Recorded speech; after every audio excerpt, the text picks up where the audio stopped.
안녕하세요. 오늘도 사연 살롱을 찾아주셔서 감사합니다.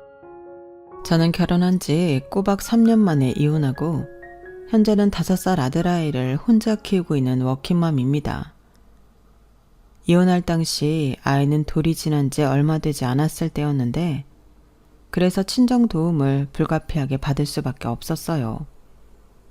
당시 복직을 고민하고는 있었는데 남편의 잘못된 꼬임에 넘어가 복직 기회를 놓쳤거든요. 그리고 그 일은 지금 생각해도 너무 분해서 남편과 그 식구들을 미워하며 지내고 있는데요. 누가 그러더라고요. 미워하는데 소중한 인생 쓰지 말라고요. 하지만 미움도 너무 심하면 스스로 멈추기가 힘이 드는데 저는 이렇게 사연을 씀으로써 미워하는 마음을 좀 내려놓고 싶은 마음이네요. 그럼 지금부터 짧았지만 거지 같기만 했던 제 이혼 사연을 소개해 볼게요. 저와 남편은 같은 대학 동아리 선후배로 처음 알게 된 사이였어요. 그때는 그냥 선배고 후배고 별 감정 없이 지냈었는데 졸업 후 우연히 사회에서 다시 만나 전에 없던 감정을 싹 틔우게 된 케이스였죠. 그리고 그렇게 붙은 스파크는 대단했는데 인정하기 싫지만 제가 많이 남편을 좋아했어요. 전에는 그냥 후배 잘 챙기는 선배라고 생각했는데 연애 대상으로 만나보니 남편은 요즘 보기 드문 매너가 아주 훌륭한 사람이었어요. 늘 먼저 저를 챙겼고 차에 탈 때 차 문 열어주고 혹여 제가 부딪힐까 끝까지 손을 놓지 않았는데 제 주변에서도 감탄할 정도로 남편은 무의식 중에도 매너가 참 좋았어요. 그러니 연애를 하는 동안에 늘 에스코트를 받는 기분이 들어 좋았는데 사실 그동안은 그런 대접을 받아보지 못했어요. 그 이유는 제가 주로 저를 좋아해주는 남자를 만나기보다 제가 좋아하는 남자를 만나 제가 더 무언가 해주지 못해 안달이었는데 남편은 확연하게 달랐어요. 심지어 좋아하기는 내가 더 좋아하는 것 같은데 남편은 늘 제가 자존심이 상하는 일이 없도록 배려를 해줬고 저는 그런 배려가 너무 좋아서 연애 1년 만에 이 남자라면 결혼할 수도 있다는 생각을 하게 되었죠. 그즈음 제 친구들이 무슨 약속이라도 한 듯 하나 둘 시집을 가기 시작했는데 괜히 부럽더라고요. 그리하여 저희는 짧다고 하면 짧은 2년 만에 결혼을 하게 되었는데요. 그냥 이 남자를 놓칠까봐 서둘러서 하게 됐어요. 그만큼 제가 남편을 좋아했던 거죠. 그리고 저보다 3살이 많았던 남편은 나이도 있었고 제가 결혼 이야기를 꺼냈을 때 그 말을 기다렸다는 듯 반겼는데 그러니 더 시간 끌 이유도 없이 결혼까지 스피디하게 진행했어요. 그리고 이젠 연인 사이가 아닌 부부가 된 우리는 행복한 신혼생활을 보냈는데요. 남편은 집안의 장남으로 가족들에게도 무척이나 잘하는 사람이었죠. 심지어 결혼해 생긴 장인 장모에게도 참 잘했는데 그래서 저희 부모님도 남편을 많이 좋아했어요. 특히 저희 아빠가 아들 같은 사이를 얻었다며 정말 많이 좋아하셨는데 저희는 딸만 둘인 집이라 아빠가 늘 아들 타령을 했어요. 그래서인지 사위를 아들처럼 생각하고 싶어 했는데 그에 반면 시댁은 저보다 더 2살이나 더 어린 시누이가 있었어요. 그러니까 시댁은 1남 1녀 남매가 있었는데 시누는 뭐랄까 같은 여자가 봐도 좀 위태위태해 보였어요. 왜 그냥 하루만 사는 사람들 있잖아요. 딱히 시집을 가고 싶어 하지도 않았고 그렇다고 일 욕심도 없어서 조금만 힘들어도 회사를 그만뒀는데 다행이라고 해야 할까요? 인물이 반반해서 신우를 쫓아다니는 남자들은 많았어요. 그러니 그 남자들이 자발적으로 지갑을 열어 신우 생활비를 대주다시피 했는데 신우도 딱히 싫은 티를 내지 않더라고요. 다만 시부모님은 저거 저러다 덜컥 애라도 만들어 오면 어쩌나. 나는 맨날 전전긍긍한다 라며 걱정이 많으셨는데요. 처음엔 제가 무슨 말을 들은 건가 깜짝 놀랐어요. 아무리 자기 딸이 날라리처럼 남자들 만나노는 걸 좋아해도 이렇게 대놓고 덜컥 임신하고 올까봐 걱정스럽다고 하진 않을 텐데. 그렇게 따지면 시부모님도 평범한 스타일은 아니었어요. 그러니까 딸이 저렇게 자유분방하게 살 수 있었을 거라 생각은 되는데 그 불똥이 저한테 튈지는 몰랐어요. 아니, 아들은 반듯하게 잘 키운 양반들이 더 조심스러운 딸은 왜 되는 대로 막 키웠을까요? 저는 늘 그 점이 의문스러웠는데요. 시어머니가 하시는 말이 있긴 했어요. 걔 둘은 뱃속에 있을 때부터 달랐어. 우리 준석이는 아들이라고 하기에는 그렇게 힘들지 않았거든. 그런데 준이는 입덧부터 태동까지 완전 딴판이었다니까. 오죽하면 성별이 둘이 바뀌어 태어났다고 다들 그랬어. 정말요? 그건 진짜 신기하네요. 같은 부모 유전자를 받아서 어떻게 그렇게 달랐을까요? 그러게 말이다. 나도 참 그 점이 신기하다. 이럴 줄 알았으면 준석이만 낳고 안 낳았지.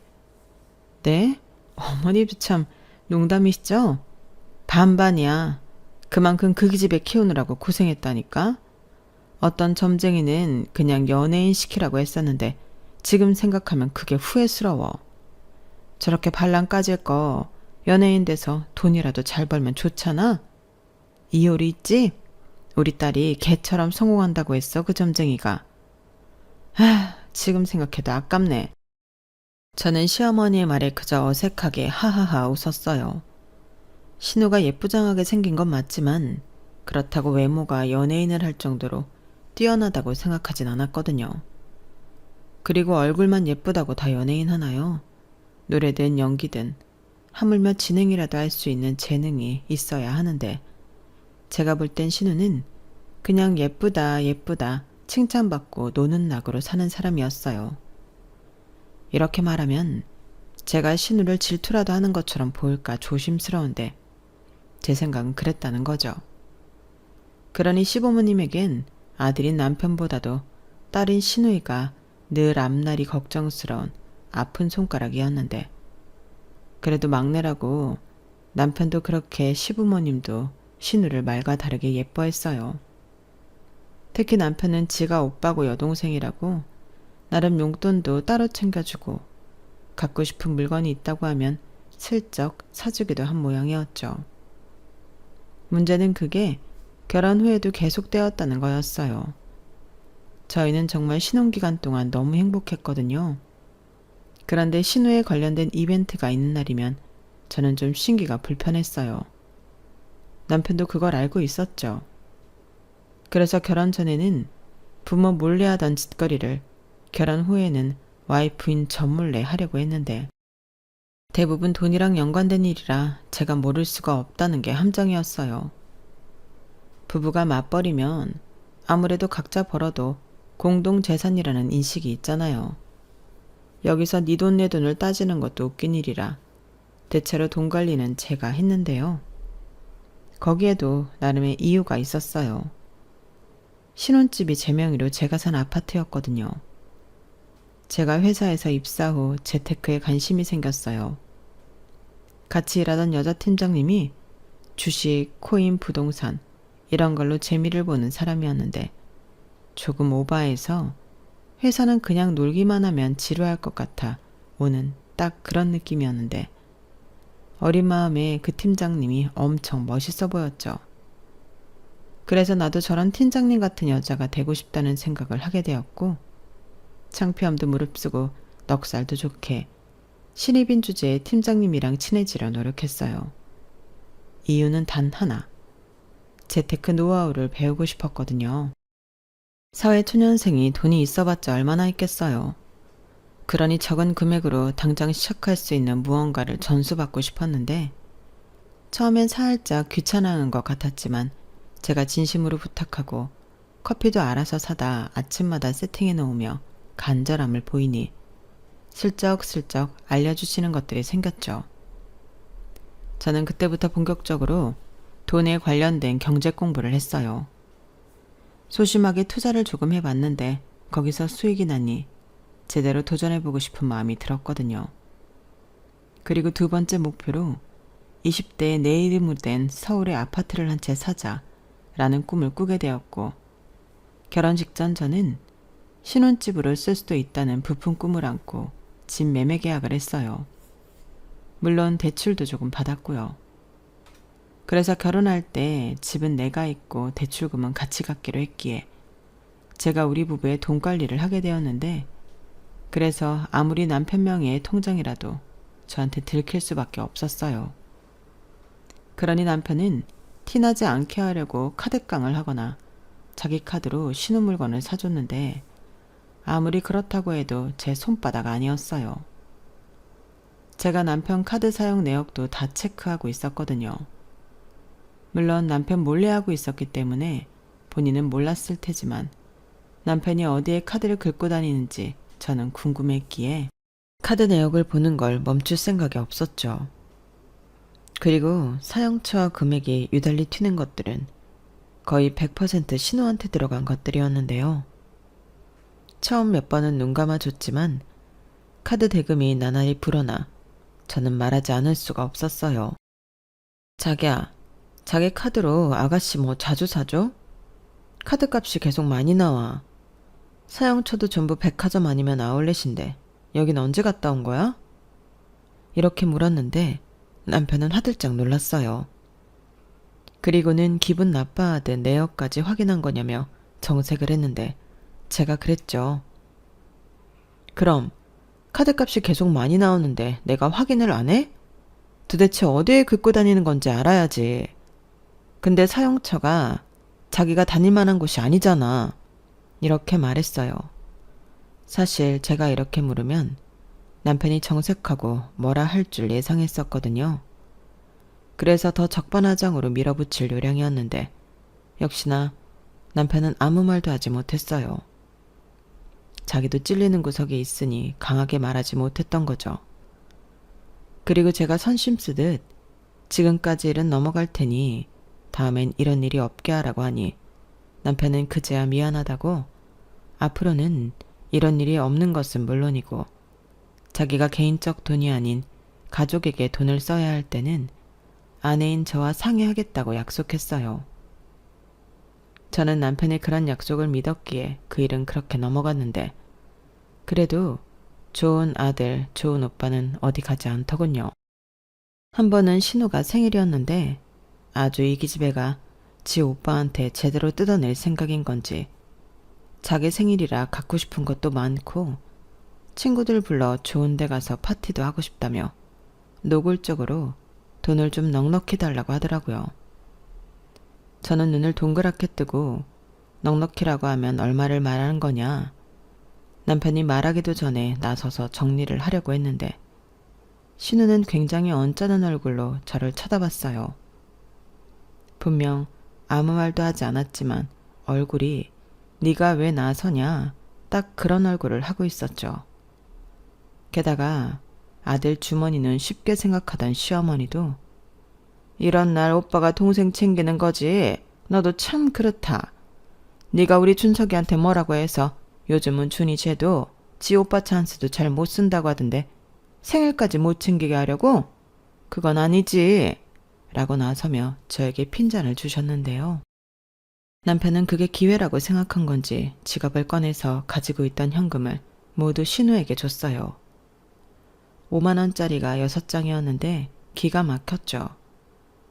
그래도 10장이 들어있었으면 그걸 다 줬을 텐데 그게 어디냐.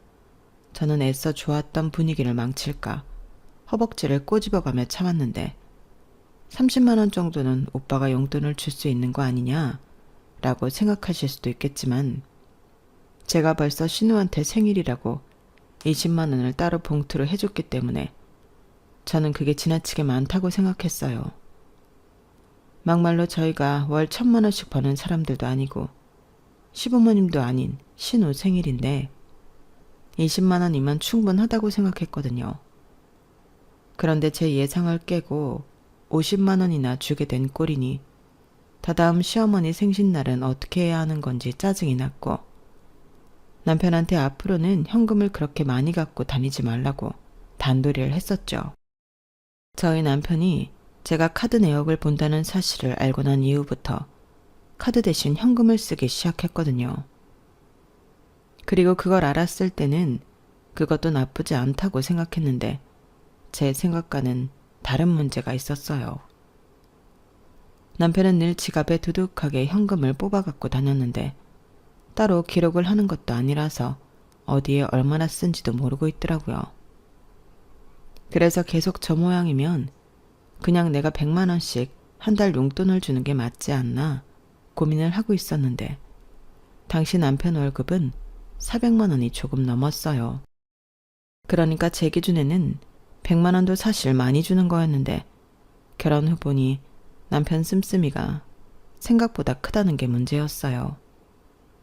게다가 자기 가족들 만나면 이렇게 뜯기고 저렇게 뜯기고 거기에 더해서 자기가 기분까지 내면 100만 원은 하루면 다 쓰는 돈이었는데 어떤 와이프가 그걸 좋아하나요?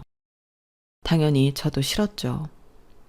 그래서 좋았던 신혼생활 중에도 돈 문제 때문에 푸닥거리는 몇 번 했었는데 문제는 그게 잘 고쳐지지 않았다는 거였죠. 그러던 중 저는 임신을 했고 가족 계획 하에 한 임신이라 저는 최대한 쓸 수 있는 육아휴직과 재택근무를 신청했는데 제가 하는 일은 재택근무가 가능한 일이었어요. 그래서 아이가 태어나도 출근하지 않고 집에서 어느 정도 업무를 볼 수 있었는데요. 문제는 회사 내 인식이었어요. 어쩌다 한번 쓰는 거면 몰라도 아예 출근을 하지 않고 1년가량 재택근무를 하려고 보니 말이 많은 거 있죠.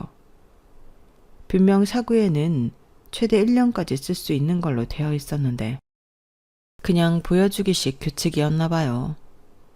그래도 그때는 임신을 한 뒤로 철판을 깔고 하는 데까지는 하려고 했는데 역시나 아이를 낳고 출산휴가가 끝난 뒤 육아휴직 할지 재택근무를 할지 고르라는 회사의 통보가 날아왔어요.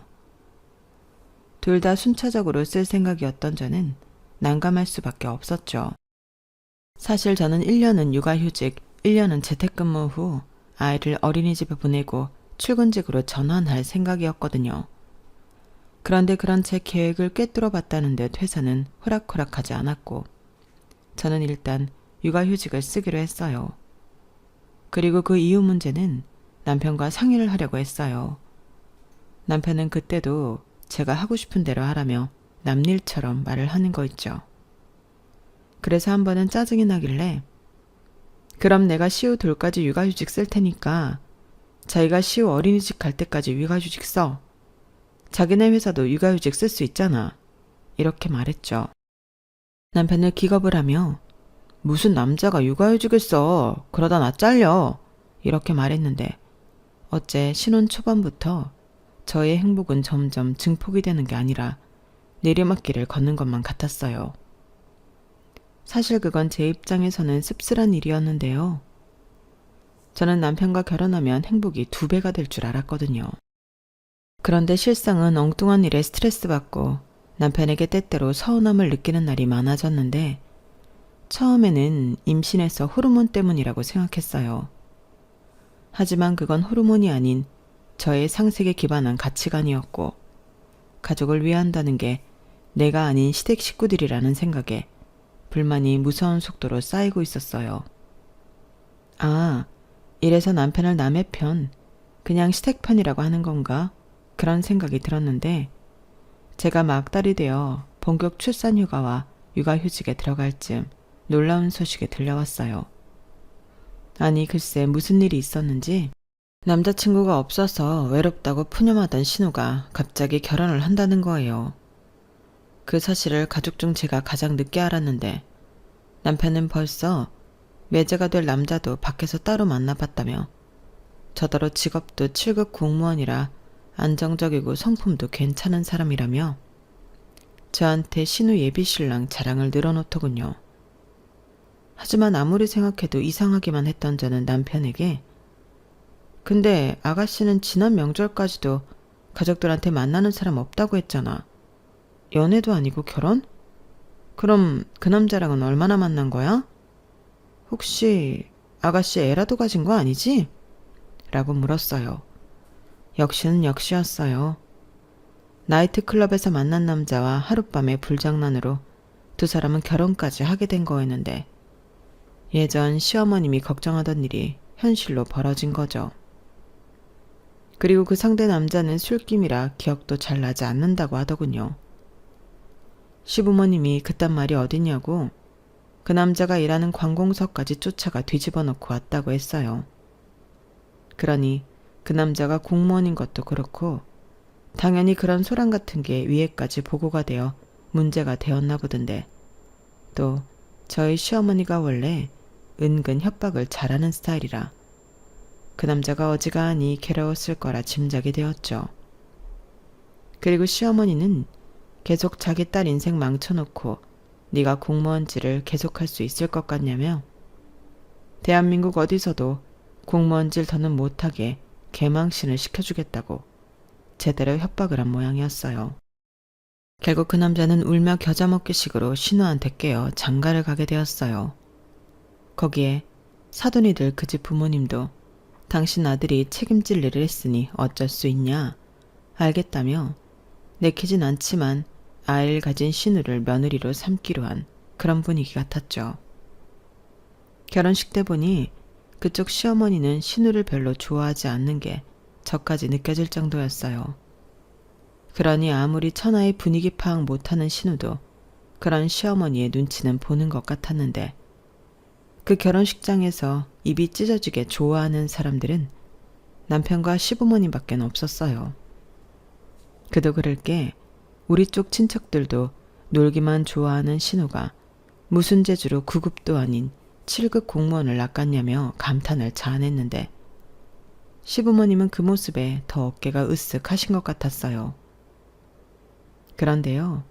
출산일이 임박했던 저는 오늘 당장이라도 진통이 올 수도 있는 상황 속에서 치르는 신우 결혼식이 마냥 달갑지만은 않더군요. 그래도 어쩔 수 없이 참석은 했지만 기분은 별로 좋지 않았어요. 서 있는 것도 불편하고 앉아 있는 것도 불편한데 주변에는 온통 신경 써야 하는 사람들 뿐이니 죽을 맛인 거 있죠. 하지만 남편은 자기네 식구들 챙기느라 그런 자기 와이프를 챙길 생각을 전혀 하지도 못했고 저 혼자 외롭게 끙끙 앓으며 식은땀을 흘렸는데 그래서 신우 결혼 사진 속에 저는 혼이 거의 빠진 모습이었어요. 그런데 나중에 시어머니가 사진 속 제 표정이 썩어 있다며 뭐라고 하셨는데 기가 막혔죠. 그리고 저는 정확히 이틀 뒤 아들 시우를 낳았는데요. 각오는 했지만 지옥의 문이 열렸어요. 조리원에 2주 있는 사이 신우는 신혼여행도 다녀왔고 집들이도 모두 마쳤다는데 뭐 말로는 언니 어떡하죠? 아무래도 언니 조리원에 있는 동안 집들이를 해야 할 것 같은데 미안해요. 대신 우리는 나중에 좋은 데 가서 밥 먹어요. 라고 말뿐인 사과를 했는데 지도 저도 별로 아쉬운 마음은 하나도 없었죠. 그렇게 저는 어차피 육아휴직이 바로 시작이 되는 터라 신생아와 초보 엄마의 어설픈 육아가 시작되었는데요. 애도 울고 저도 울고 매일 장난이 아니었어요. 하루 16시간씩 컴퓨터 키보드를 쳐도 멀쩡했던 제 손목은 2달 만에 망가져버려서 주말이면 한의원에 출석해야만 버틸 수 있는 지경이 돼버렸거든요. 거기에 아들이라 그런지 몸무게도 무섭게 늘어나 안을 때마다 힘이 들었는데 제가 잘못 기를 들인 건지 아이는 등에 센서라도 달린 듯 바닥에 내려놓으면 울어서 늘 안고 다녔죠. 그래도 남편도 도와준다고 애는 많이 쓰긴 했는데 유감스럽게도 큰 도움은 되지 않았어요. 다른 집 아빠들은 그렇게 육아에 도움이 많이 된다고 하던데 이 인간은 의욕만 실력을 앞설 뿐 일만 배로 만들어주는 최악의 육아동지였다니까요. 그러니 아들아이 1년 동안은 순전히 제가 저를 갈아 아이를 키웠는데 그때 깨달았어요. 엄마는 아이를 낳는다고 되는 게 아니라 키우면서 된다는 걸요. 저희 아기가 돌이 되어 갈 즈음 제가 힘들게 간 그 길을 신우도 걷고 있었는데요. 그 집은 시어머니가 거의 매일 출근해서 애를 본다 하더군요. 신우는 딸을 낳았는데 그 딸도 순하지는 않아서 어지간히 애를 먹인다고 하더라고요. 게다가 밤낮이 바뀌어 밤이면 그렇게 울어제낀다고 했는데 그때 처음으로 신우가 짠하게 느껴지던 것 있죠. 하지만 이내 그 시간이 지나면 좀 철이 들겠구나 그런 생각도 하는 저였는데 그땐 몰랐어요. 아무 상관없다고 생각하던 신우의 딸이 제 이혼에 큰 영향을 미칠 줄을요. 저는 아들 시우의 돌잔치를 끝으로 복직을 고민하고 있었어요. 더 이상 육아휴직은 쓸 수 없었고 사직이냐 복직이냐 선택을 해야 했는데 당연히 제 선택은 복직이었어요. 하지만 이제 돌이 지난 어린아이를 어린이집이라는 곳에 보내려고 하니 그것도 영 마음이 놓이지 않았는데 1년 동안, 아니 뱃속에 있을 때부터 떨어진 적이 없던 모자지간이라 그런지 제 마음은 매일매일이 우울함 그 자체였어요. 그래서 솔직히 주변 식구들을 잘 챙기지 못했는데 그때 저희 친정 아빠가 크게 아프시다는 것도 나중에 알게 되어 너무 죄송했어요. 여동생이 아빠가 말하지 말라고 해서 말을 못했다고 했는데 그래도 눈치를 채지 못한 제 잘못 같아 한동안 마음이 좋지 않았거든요. 그리고 저는 신우가 그새 이혼을 했다는 것도 몰랐는데요. 사실 그게 더 충격이긴 했죠. 그 뒤를 제가 의일지 모르고 저는 막연하게 결혼한 지 얼마나 됐다고 벌써 이혼을 했어? 그리고 애는 그 어린애를 어떻게 키우려고? 그렇게 오지랖을 떨며 남의 일처럼 생각했는데 그건 결코 남의 일이 아니었어요. 물론 신우가 남이 아니니 남의 일이 아닌 건 맞긴 한데 그 불똥이 저한테 튈 줄 몰랐던 거죠. 그리고 한 번은 지나가는 말로 제가 아들 시우를 보며 아, 이 어린 걸 어떻게 두고 회사에 가지? 라고 한 적이 있었는데 그때 남편이 그러는 겁니다. 그럼 복직하지 말고 이참에 우리 둘째 가질까? 우리 원래도 애는 둘 정도 낳자고 했잖아. 저는 솔직히 그 말에 조금 놀랐어요. 왜냐하면 육아에는 전혀 도움이 되지 않는 남편이 할 소리가 아니라고 생각했거든요. 모르긴 몰라도 고만고만한 아이 둘을 키우는 건 쌍둥이를 키우는 것과 다르지 않을 것 같았는데 그때 남편은 본격적으로 저를 설득하려 마음을 먹었는지 또 이렇게 말했어요. 자기야, 생각해봐. 또 잘 다니다 둘째 가질 쯤 회사에 또 육아휴직 쓴다고 하면 그때 가서는 눈치가 안 보일까? 어쩌면 그때는 진짜 회사를 그만둬야 할 수도 있어. 그럴 것 같으면 애 키우는 김에 얼른 하나 더 키우고 1살이라도 더 젊을 때 새 직장 찾는 게 낫지. 안 그래? 라고 하더라고요. 솔직히 그 말은 솔깃했죠. 남편 말이 전부 맞는 소리 같았거든요. 저는 이왕이면 둘째가 첫째보다 2살에서 3살 나이 차이가 좋다고 생각했는데 그때는 초보 엄마 딱지를 떼서 그런지 어차피 힘든데 하나 키우나 둘 키우나 조금 더 힘든 차이지 않을까? 뭘 모르는 생각을 했어요. 그리고 육아는 체력이라는 점을 고려해 남편 말처럼 그냥 이참에 둘째를 갖고 둘째가 3살이 될 쯤 새 직장을 알아보는 게 어떨까 고민에 빠졌어요. 그 기간 동안 저는 자격증도 따고 해보고 싶은 것도 많았어요. 그리고 그때는 지금 하는 일이 아닌 다른 일에 도전하고 싶다는 생각을 했는데 남편이 그래도 가장으로 능력이 없는 사람이 아니니 그래보자 하는 생각이 들었죠. 어차피 저희는 그때 집 대출금도 다 갚아 집 걱정도 없었는데요. 생각을 바꾸니 둘째를 안 가질 이유가 없었어요. 그래서 남편에게 그럼 그러자고 회사에 사직서도 내고 둘째 계획을 세웠는데요. 모든 합의가 끝났음에도 한 달이 넘도록 남편은 저와 잠자리를 할 생각이 없더군요. 저는 이상하고 답답해서 짜증이 났어요. 지금 뭐 하자는 거야? 마음이 바뀌기라도 했어? 둘째 갖자고 해서 사직서까지 냈는데 누가 마음 바뀌었대. 그냥 나는 좀 생각을 해보려고 했던 거야. 생각? 이제 와서? 지금 사람 가지고 놀려? 그래, 후회 안 하지. 나중에 나 때문이라고 나 원망하면 안 된다. 그때 알아차려야 했어요. 솔직히 둘째를 가졌다고 애 아빠인 남편을 원망할 일이 뭐가 있겠어요. 그런데 남편은 그렇게 말하고 다음날 갑자기 신우아이를 데리고 왔는데 아주 입이 귀에 걸렸더라고요. 저는 왜 갑자기 조카를 데리고 왔냐 물었는데 그때 남편이 뭐라고 한 줄 아세요? 그 애가 저희 둘째라는 거예요. 진짜 황당해서 말이 나오지 않았는데 이 인간은 저더러 혜진이 우리 호적에 올려서 우리 둘째를 키우자. 이왕이면 남매가 좋잖아. 자기 힘들게 또 임신하고 출산 안 해도 되고 준이는 혼자면 새 출발할 수 있고 이거야말로 진짜 좋은 생각 아니야? 남도 아니고 내 핏줄이잖아. 그럼 자기도 우리 딸로 키울 수 있지 않아? 이러더라고요. 정말 미친 개소리 아닌가요? 지 핏줄이니까 괜찮다. 근데 그 애는 제 핏줄은 아니잖아요. 제가 왜 신우의 애를 제 딸로 키워야 할까요? 저는 멍멍이 짖는 소리 그만하라고 있는 힘껏 소리를 질렀어요. 지금 나더러 네 동생 자식 키우라고 회사도 사직서 쓰게 했어? 너 돌았냐? 제정신이야? 그래놓고 나한테 나 때문이라고 원망하지 말라고 했어? 저 말을 할 때는 저는 거의 제가 아니라 제 안의 악마가 모습을 드러낸 듯 정신이 혼미할 정도였는데 남편은 처음 보는 제 모습에 겁을 먹은 듯 보였어요. 남편 품에 안긴 시조카는 자지러지게 울고 다행히 저희 아들은 친정에서 봐주신다고 데리고 갔는데 다행이었죠. 그리고 저는 이 문제를 하루빨리 해결하고 싶었는데요.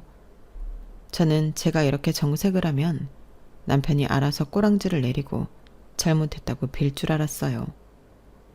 그럼 다시는 이딴 소리 하지 말라고 단단히 일러두고 이 문제를 마무리하려고 했는데 남편도 무슨 생각인지 물러날 생각이 없어 보였어요.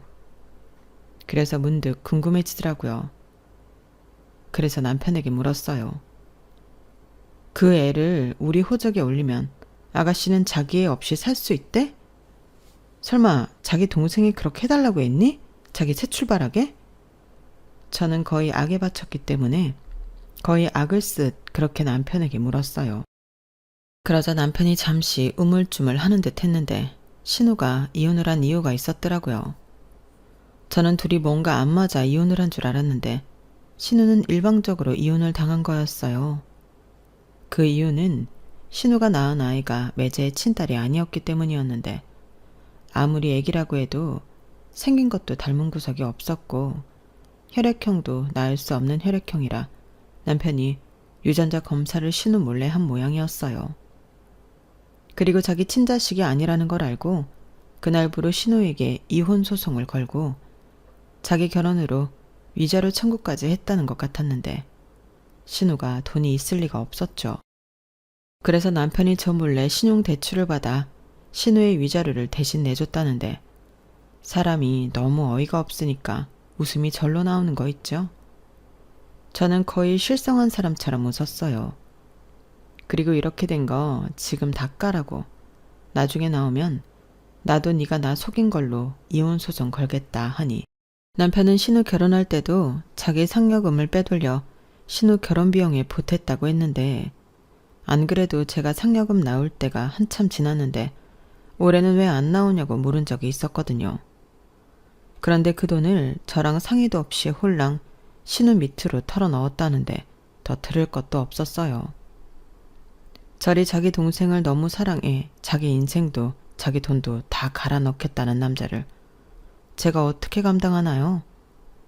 특히 신우의 애를 대신 지켜주는 건 참 막말로 그 애가 마지막이라고 누가 보장할 수가 있겠어요. 나중에 시어머니가 이 사실을 알고 진짜 애 아빠는 누구냐고 거의 신우를 죽일 듯 몰아세웠어요. 신우는 울면서 모른다고 했거든요. 그러니까 그렇게 하룻밤 잠자리를 나눈 남자가 한둘이 아니라는 건데 저는 그런 신우를 감싸는 남편을 이해하고 싶지 않았죠. 남편 말로는 자기라도 감싸지 않으면 자기 동생이 잘못된 선택이라도 할까 겁이 나서 그런다고 하는데 저는 그것도 개소리라고 생각합니다.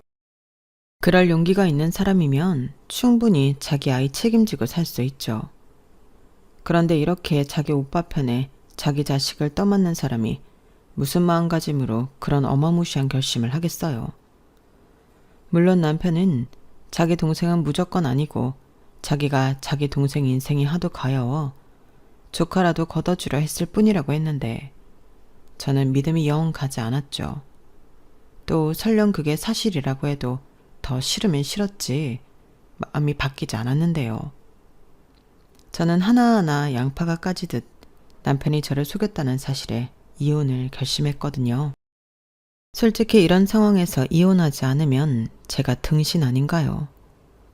그래서 저는 하루라도 빨리 복수를 하고 싶은 마음이었는데 그래서 합의 이혼할 생각 없고 할 수 있는 한 탈탈 털어 남편에게 제대로 한 방을 먹여줄 생각이었어요.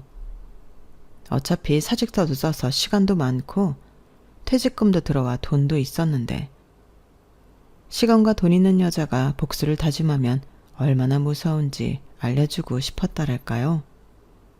그래서 저는 바로 이혼 전문 변호사를 찾아가 상담했고 남편이 저를 속인 점 그리고 혼인 기간 동안 저와 저희 아들이 아닌 본가 식구만 챙긴 점을 들어 정신적 피해 보상금까지 요구했는데 이혼 소장을 받은 남편은 난리가 났어요. 제가 일부러 소장을 회사로 보냈는데 근무 시간 중간에 허겁지겁 달려와 빌더라고요. 저는 그 사이 남편 짐을 야무지게 싸서 현관 밖에 내다 놨는데 그 순간만큼은 집이 제 거라는 것이 너무나도 다행스럽게 느껴졌어요.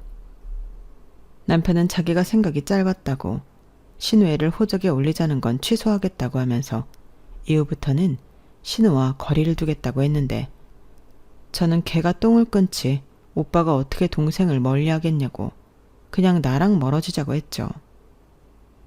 저는 이미 마음이 굳어버렸기 때문에 1도 미련이 없었거든요. 그러자 남편은 어떻게 그럴 수 있냐고 우리가 사랑했던 시간을 떠올려 보라고 했는데 미안하게도 제 마음은 신기하게 돌아서 버렸죠. 이래서 어른들이 정 떨어지면 뒤도 돌아보지 않는다고 한 건지 그냥 남편 얼굴 보는 것도 아니 목소리 듣는 것도 싫었는데 남편은 집 밖에 한 발자국도 나가지 않겠다며 버티더군요. 저는 하는 수 없이 친정 식구들을 불렀어요.